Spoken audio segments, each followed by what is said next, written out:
Ayoko sa Cavite kasi malayo. Oops! Huwag ismuli ng Cavite. Big things are happening here. Alam mo ba na ang Cavite ay mabilis na nagde-develop sa iba't ibang sektor? Ang strategic location at ang mga bagong infrastructure projects ang dahilan kung bakit booming ngayon ang probinsya ng Cavite. At ito ang mga nangyayari ngayon. Una, residential developments. Malalaking developers tulad ng Ayala Land, Mega World, SMDC, Federal Land, at Vista Land ay nagtayo ng mga bagong residential communities at mixed-use townships para tugunan ang lumalaking demand for housing near Metro Manila.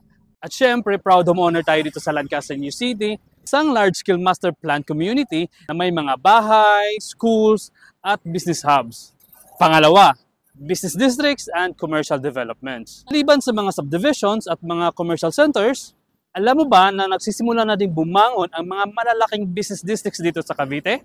Hindi mo na kailangang lumayo para makahanap ng mga top-tier business hubs. Andyan ang Evo City ng Ayala Land, dito lang yan sa Kawit, meron din tayong Maple Grove ng Mega World sa General Trias, at syempre ang River Park sa Gen Trias din mula sa Federal Land. Pangatlo, ang infrastructure developments. Calax or Cavite Laguna Expressway. Under construction pa ito pero kapag natapos, ikokonekta nito ang Cavite sa Laguna at mas mabilis ang biyahe papuntang Metro Manila. CBEX or Cavite Batangas Expressway naman, isa pang proposed expressway na magkokonekta naman sa Cavite at Batangas.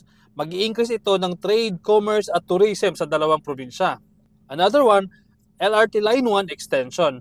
Ang pagpapalawak ng LRT1 mula Baclaran papuntang Cavite ay magpapabilis ng commute papuntang Metro Manila.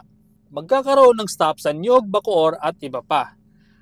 Ang Bataan-Cavite Interlink Bridge, papuntang Bataan across Manila Bay. Pag natapos, babawasan ito ang travel time from 5 hours to 30 to 40 minutes na lang.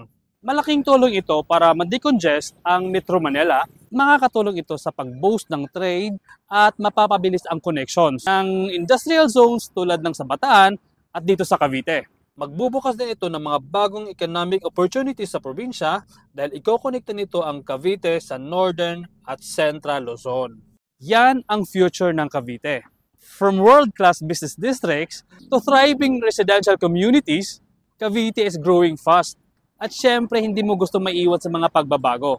These developments are transforming Cavite into a major residential, business, and industrial hub, making it one of the most sought-after provinces near Metro Manila for investors, homeowners, and business alike.